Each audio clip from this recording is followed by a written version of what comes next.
Good afternoon, YouTube, and welcome back once again to Fat Cat Collections.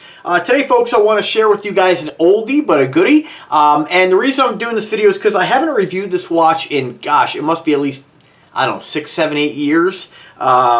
Gave you a nice broad range there of when it actually was. But a guy actually commented on one of my videos where I did the review on this, and I think it's the only video that I did on this watch, but I'm not 100% sure. But it is an old school Android Silverjet. Now, this is when Aragon was under the Android name, and I've mentioned it in a few of the other videos. I'm not 100% sure what caused the name change. Some folks have speculated or told me that the name change came because Android owned the name, and Google actually, I guess, maybe bought them out because of the whole Android operating system. I'm not sure what came first, but I think it's a wise decision.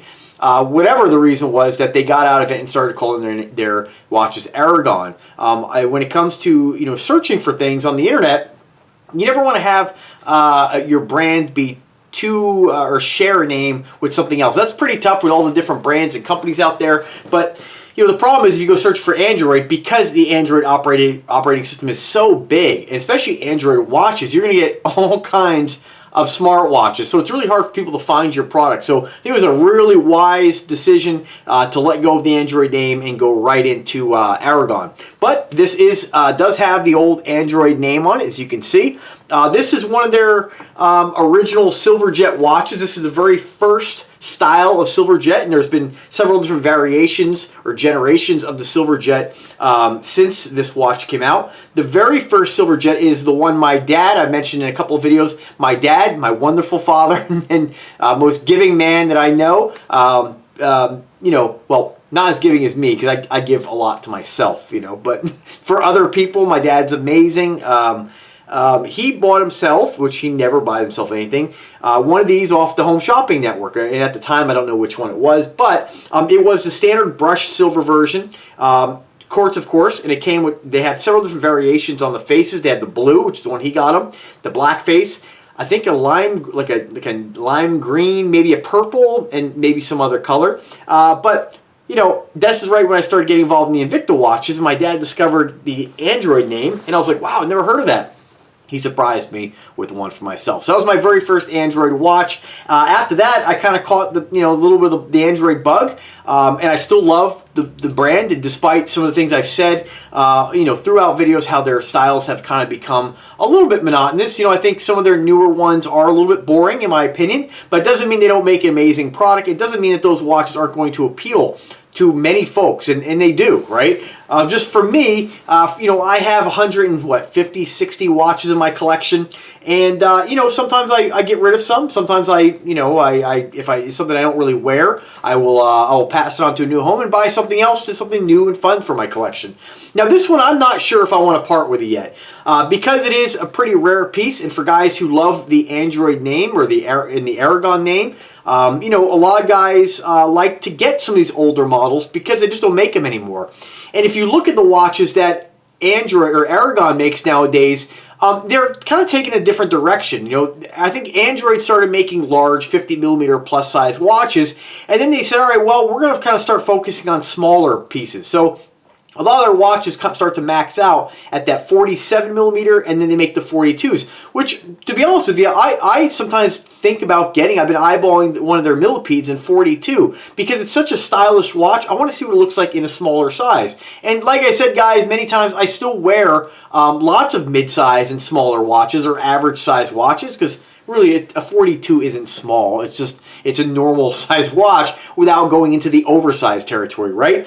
But this is just an absolute fantastic watch.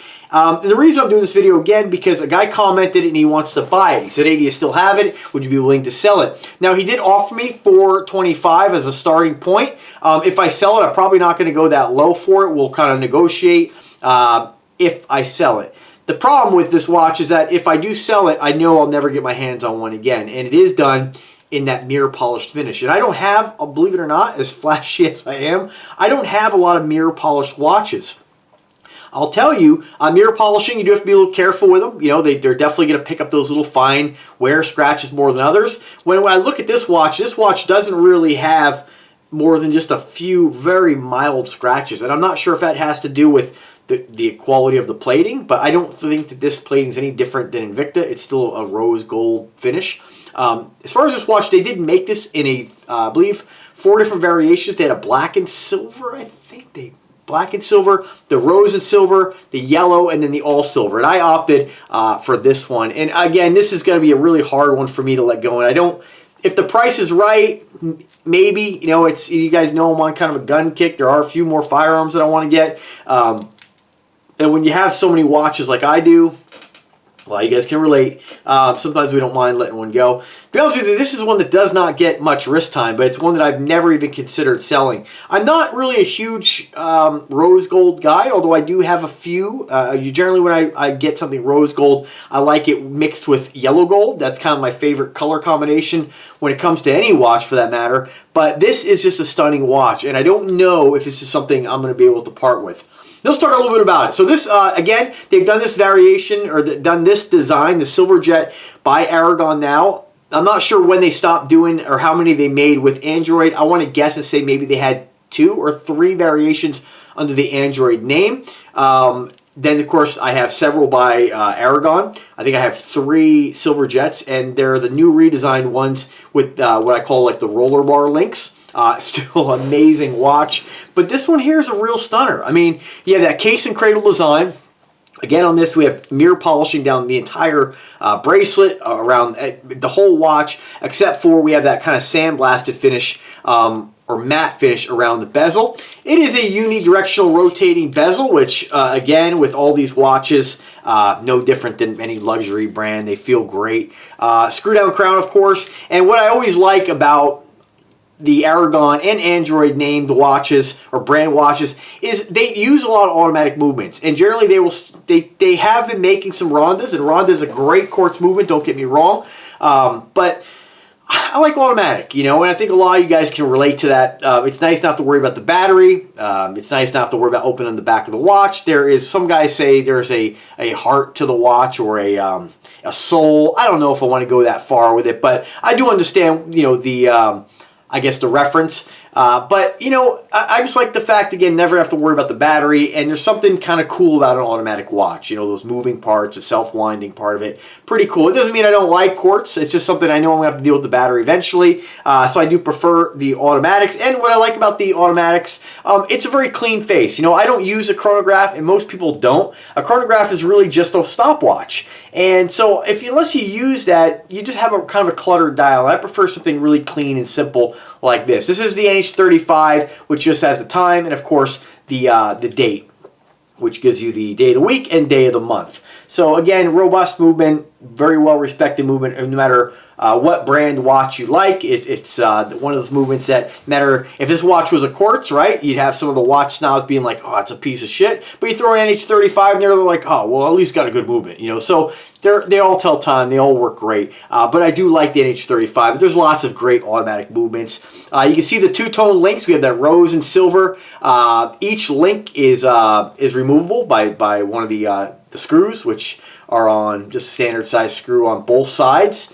You know, very easy to size. You don't have to worry about the push pins. And it's something that I always liked that Android / Aragon does in most of their watches. They do use push pins on some, but most of them have the screws, and I kind of like that more than the push pins. Although at the end of the day, it really doesn't make a difference. Once you size your watch, you're kind of done with it, you know.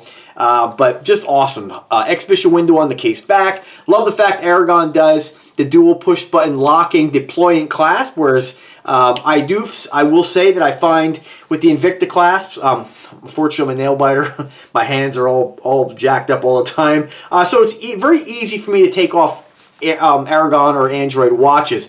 Invicta, sometimes I just can't get my fingernail underneath the latch, but with these, they're all just very easy to open up. That lock doesn't lock too hard. Some of the Invictas, they really lock down.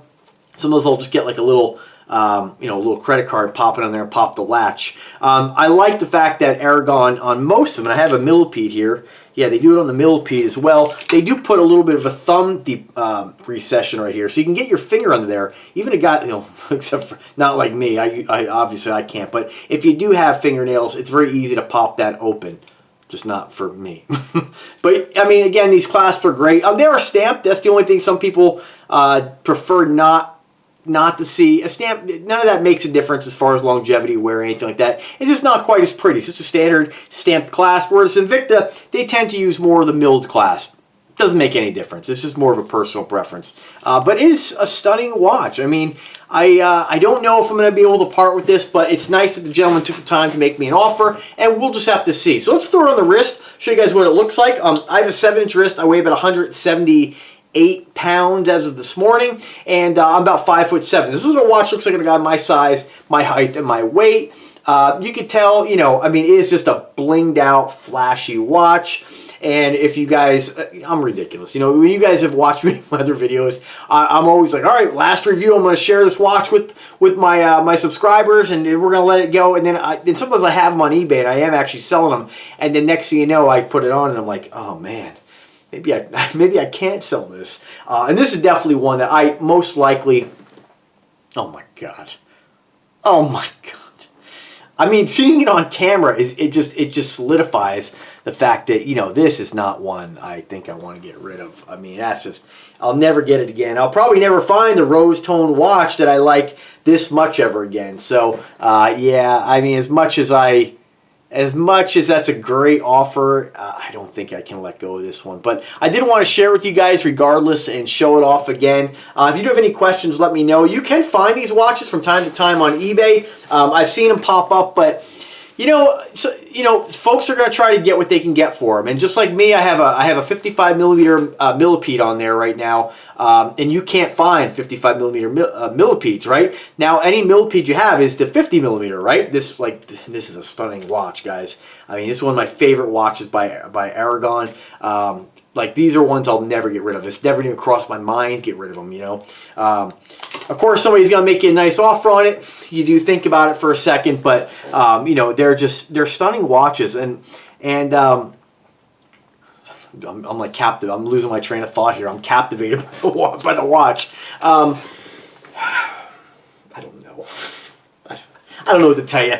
But anyway, like I said, the millipede, the 55 millipede, it is a blue face NH35, I believe, automatic movement. And you just don't see the 55 millipedes pop up. I mean, they just, under the Android name for that matter. And that was the only time they made a 55 millimeter millipede. And so if guys are in the market for that, if you love the millipede, which I know I do, you pretty much have to find them pre-owned. You're not going to find new stock. I don't think Aragon's ever going to make a new 55 millimeter millipede. I just think that Aragon's taking a different approach, and I think they're maxing out at that 50 millimeter size. And I get it, you know, and there's lots of people who love big watches, don't get me wrong, but I think on a whole, there's more people that like the smaller size, the more, you know, the more normal size watches, right? And I think that's kind of smart for them, honestly. As much as I love the big watches, I do appreciate the smaller watches too.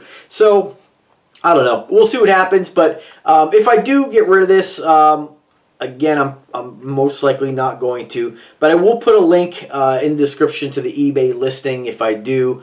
If you guys are in the market for other watches, again, if it's something I never wear, and I don't mean something like this, but like I have a 55 millimeter gauge on right now with the Miyota Automatic Power Reserve. I have the 55 millipede on right now. And you know, one guy messaged me. I think he's one of the guys who were following my channel, and he was like, "You're crazy!" Like, he was kind of coming at me for having a $600 price tag on the millipede. Well, don't buy it then. You know, I'm not really eager to sell it, but if the right price comes along, the guy, you know, some people have more money than others, and if a guy has tons of money and he wants something, he's not really too concerned with, you know, spending a lot more on a watch. Remember, supply and demand. I mean, you can't get mad at somebody for wanting to maximize what they're going to get for kind of a rare millipede watch or Aragon watch or Android watch, whatever it may be, when guys are paying like double MSRP for Rolex watches and saying, oh, well, it's a Rolex. Like that argument works both ways. You can't just say it for one and not for another. It's all about supply and demand. If somebody wants something, they're hot for it, and they're willing to pay for it, then great. If you're not willing to pay for it and I'm not willing to sell it for less, then I have a watch and you don't. That's the way it works. But you can't get mad at the seller for parting with something at a price he or she feels comfortable parting with it for, right? So anyway, guys, thanks for watching. If you have any questions, let me know. I'm always here to help. As always, guys, have a great day. Be kind to one another. Stay fly. And take care.